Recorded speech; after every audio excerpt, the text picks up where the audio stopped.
Hey guys, Bound to Divide here with Ableton Tips, and today I'm going to be taking you through an organic house beat using the new D Premium Volume 6 sample pack from PML, which is linked in the description. And I'm going to be basically explaining my thought process for building this beat and kind of getting that really organic, groovy feel using these really awesome samples. Okay, so let's just start at the top here. We've got the kick, and this is a really nice, soft, acoustic sounding kick. This TE Kick 008. And I did no processing to it at all. I've just loaded it here into a simpler and then sequenced out the beat. But the most important thing about this kick would be the way that we've placed these ghost kicks, these ones with the lower velocities, and also we've got like a double kick at the beginning. If you just pay attention to these lower velocities, you'll hear that they add like a really nice bounce to the kick groove.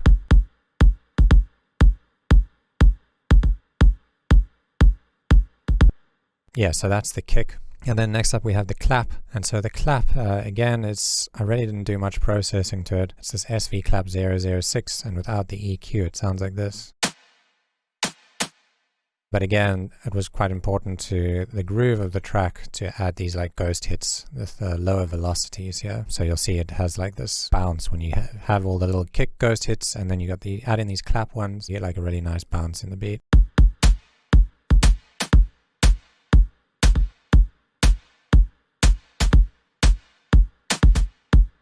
Okay, and with the EQ, I just basically took out a little bit of the high end and boosted here around 1K. So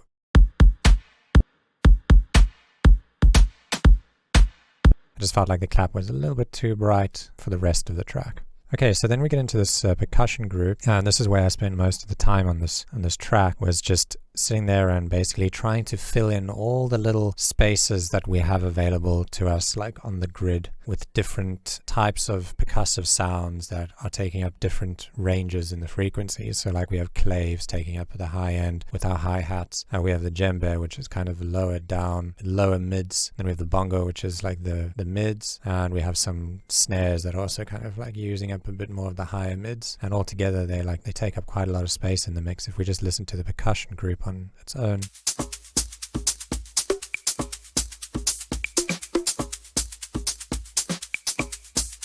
Yeah, so there's really quite a lot of stuff happening here, but let's go through it one by one. So first up we have the shaker. So I used the shaker loop 004, and I processed it using this wide and dirty preset to kind of thicken it up a bit. So without all of this EQ and the erosion on it, this is how it sounds.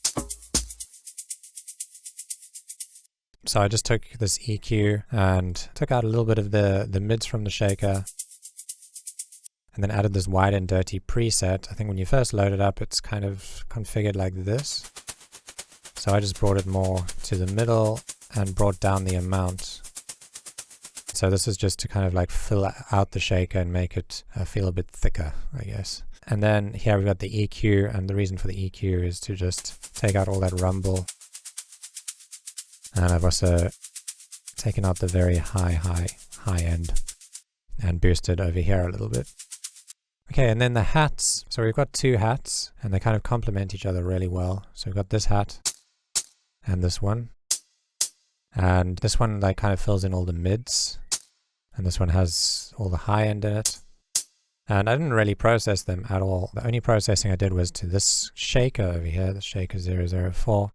And that's because it has this quite a long tail over here.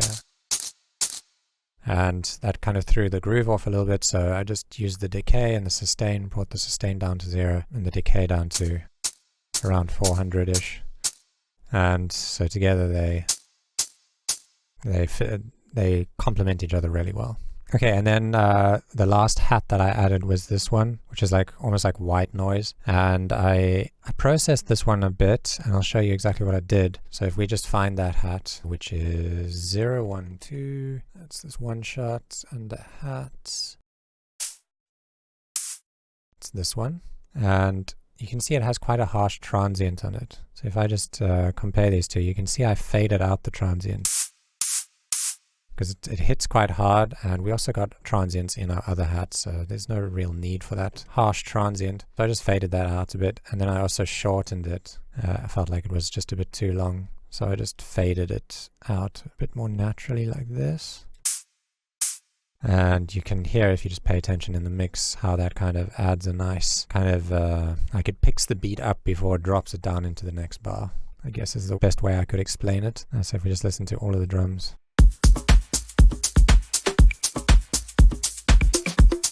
So yeah, it picks it up nicely. And a tiny bit of EQ on it. Just making it like even lighter than it already was. And then getting rid of some of the harshness above 10K. Okay, and then we get into the djembes. So these are taking up more of the low end. And this is playing a really simple groove. Let me just solo that with the kick and the clap so you can feel the actual groove of it. So originally this djembe loop, if we just search for it, it's 003 under loops.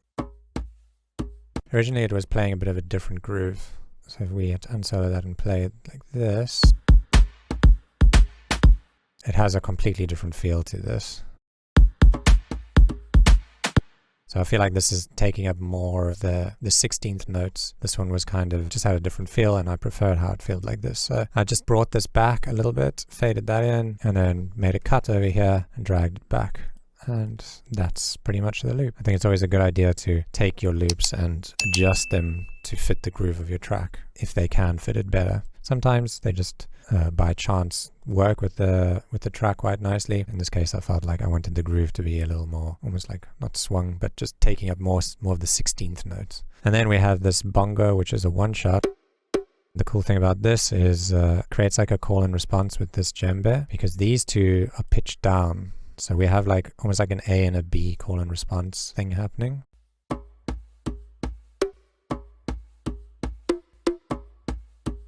And those are just one shots. And all I did over here is just take that one shot and pitch it down 2 semitones in this part. So that is a YM Bongo 002, which is this one. Okay, and then we've got this clave. So I wanted that to kind of take up the high end, and the thing with this clave is it's also quite tonal. So I just checked the pitch of it, and originally it was in C, and the track that we're writing is in G. So what I did with that is to just pitch it up 2 semitones up to the D, so that's the 5th of G, and it fits really nicely musically with the track. So that's called SV Perk 014. So if we just solo this with the djembe and the bongo, you can also hear how this is also kind of like filling in gaps that the djembe and the bongo aren't.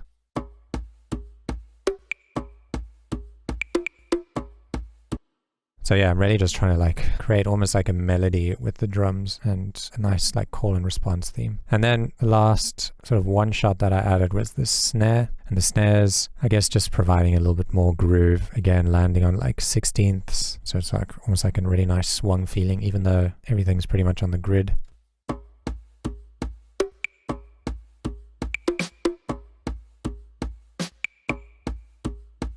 Yeah, and so this is snare called 015, and I like this because it's almost like a quite natural acoustic sounding snare.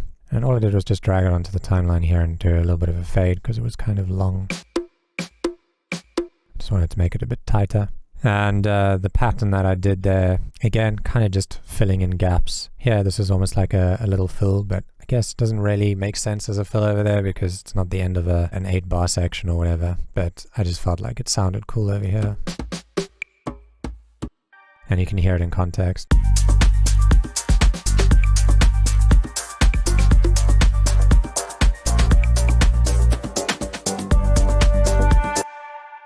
Okay, and then this is kind of, it's just a perk loop, but the point of this was to really just make, I guess, a fill. So this is the sound of it, and so this is the sample. It's called perk loop 007. And if we zoom out, you can see I just chose a portion of it that I thought sounded good in the track. And it's kind of subtle, but it's still, you can feel it. It feels like a fill. And it's again there at the end.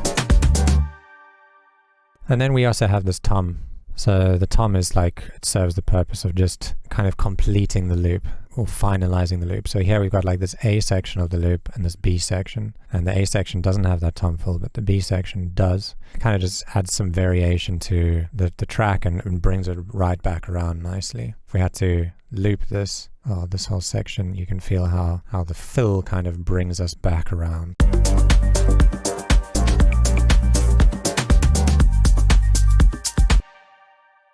Just a quick break before we go back to the tutorial. If you find these type of videos helpful, we can highly recommend the PML Academy with over 35 full-length online courses, spreading over topics like writing chords and melodies or arranging your songs to producing entire songs from start to finish. So check out the link in the description to see what's inside the All Courses bundle exactly. Okay, so yeah, that's it ready for the percussive stuff. Then we get into this, and I found this texture loop. This is like the main, I guess, musical idea in here, and it just fits so nicely with the groove of the track. So if I had to like play from here and mute this, feel how this like adds such a nice groove to it with these simple like eighth notes. Simplicity is key.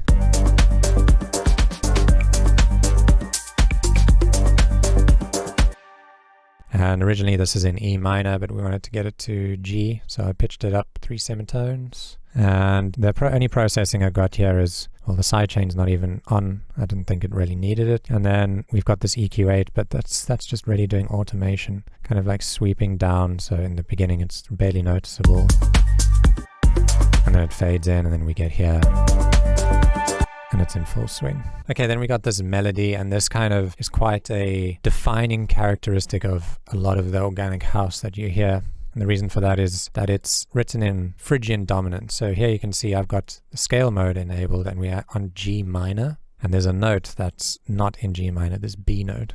But it doesn't really sound wrong.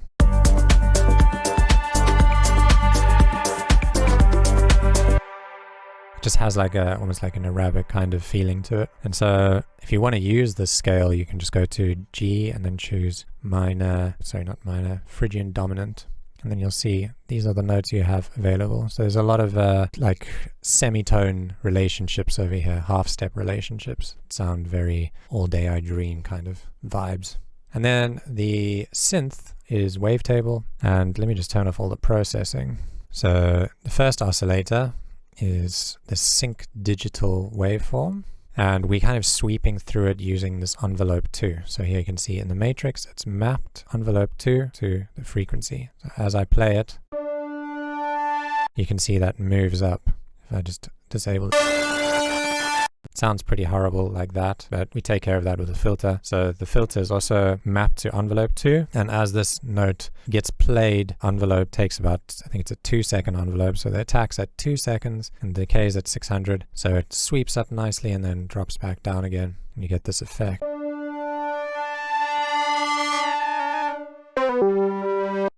So another thing you might have noticed is like towards the end of that note we had this feeling of width opening up and almost like a detuned texture. And so what I've done here is I've used unison for that and got it on shimmer mode with 2 voices. And then when I've automated it so that as we reach the end of the note, the amount of detune increases, and then you get this like nice effect.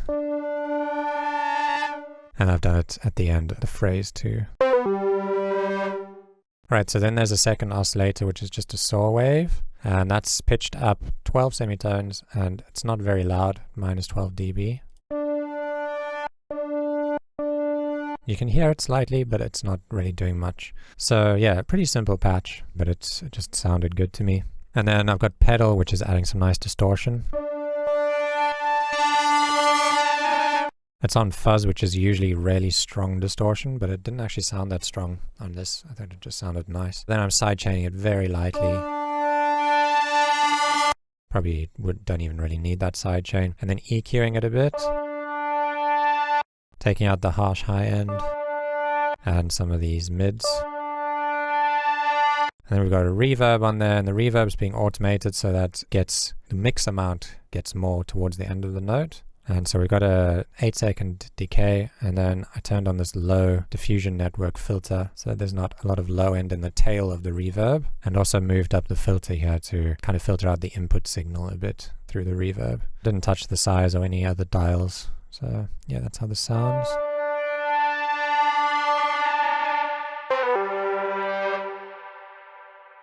Gives it a bit of a nice tail. And then the delay is also being automated in two ways. It's on ping pong mode, first of all, set to 3/16. And then I've also got feedback automation because I didn't want this note to be feeding into the delay. Really, I just wanted the delay to delay out this phrase and to kind of just fill in the rest of the loop over here with some nice tails. And so that's how this sounds.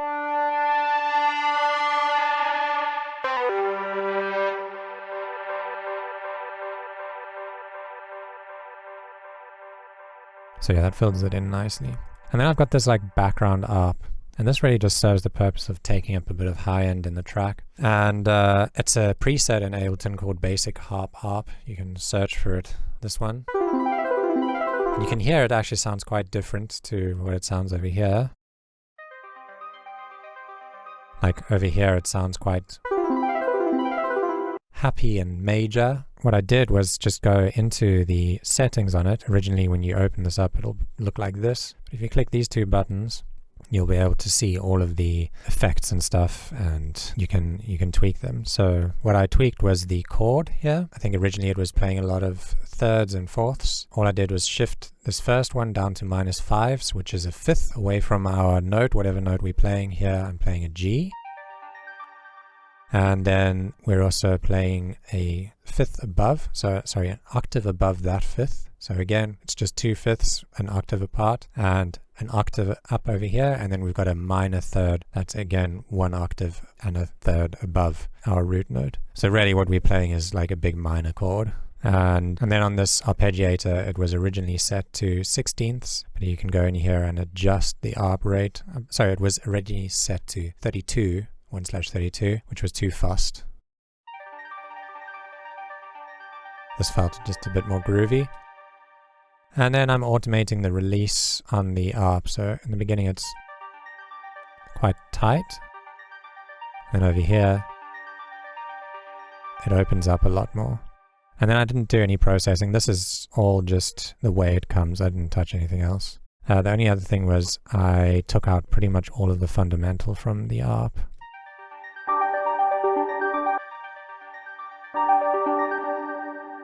It sounds better like this, I guess, through this section.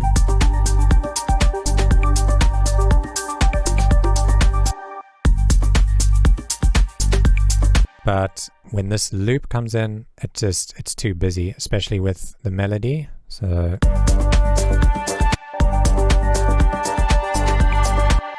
I don't know, maybe it's debatable. Maybe it does sound better without it. I don't know. I just felt like it sounded better high pass like that. Cleaner at least. So then we have the sub. And the sub is really simple patch made in operator. We've just got one oscillator and it's completely sustained. We're using a saw wave here. And then let me just turn off all the other processing. So yeah, this filter is, I've turned on this envelope to 26%, and then the decay of this is at 1 second, and the sustain is at 0. So that's making this like a long kind of pluck sound. I've also brought the frequency down to 1.24 and the resonance at 28%. And then used an EQ8 to boost it. Boost the sub, sorry. And then a saturator, just to saturate it a bit, kind of warm it up a bit. And then this EQ8 to take out the, I didn't want that. You can hear it's got like this plucky feeling, but I just felt like that was a bit much in this track with all the other percussion and stuff. It just took up too much space, so I filtered it out. And then in terms of the MIDI here, I did do a little bit of pitch bending. So if we just have a look at the notes here, we can see we're basically just playing with a G minor chord. We've got G, B flat, D. But what I did with this was to go in and create a little bit of movement in the bass by adding subtle pitch bends here and there. So we can have a look at the envelopes here. We can go down to MIDI control and pitch bend. And then you'll see there's like pitch bends towards the end of certain notes. And then this one, this D, pitches from down to up. Yeah, sorry, there's also sidechain on here. I didn't mention that. So that's sidechain to the kick. So if I just solo this, bass line with the kick, you can hear how it kind of grooves with the kick.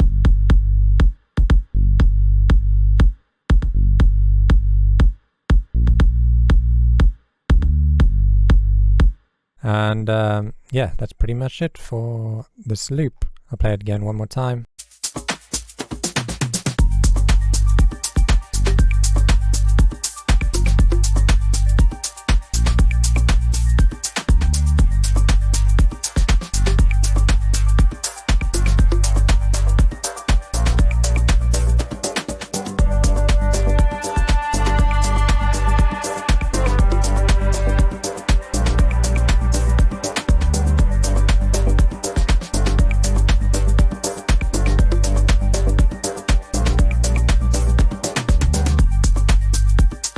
Okay, so the last thing I wanted to just mention was there is a little group processing on this. So on the drums I do have this glue compressor, which is not actually doing anything, it's just clipping it slightly.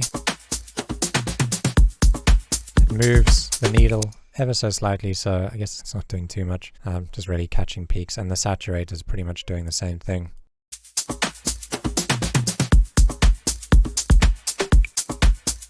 Just catching those peaks a bit. And then on the master I've got a glue compressor just to push the loudness. You can see it's hitting the soft clipper. I always prefer to use this rather than the Ableton limiter. If I have to use no third-party plugins, I'll just use this. I don't even really touch that Ableton limiter, I just hate the sound of it. And then also we've got a bit of reverb here, so got some room reverb that I've set up. If I just solo this, all the drums are being sent to this reverb here, and I'm just EQing the reverb because there's a bit of low end in it and a bit too much high end. The size is down a little bit to 89, decay is at 1.68, and then I adjusted this ever so slightly just to take out a bit of high end and a bit of the sub, but again we're EQing it here, so that probably wasn't really necessary. And then I just blended it in nice and quietly, so I guess if we had to solo the drums and toggle this on and off, you would feel the reverb disappear.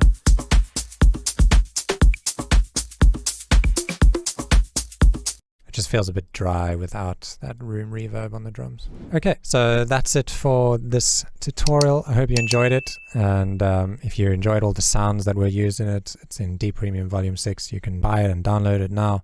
It's linked in the description. Thanks for watching, and I'll see you in the next tutorial.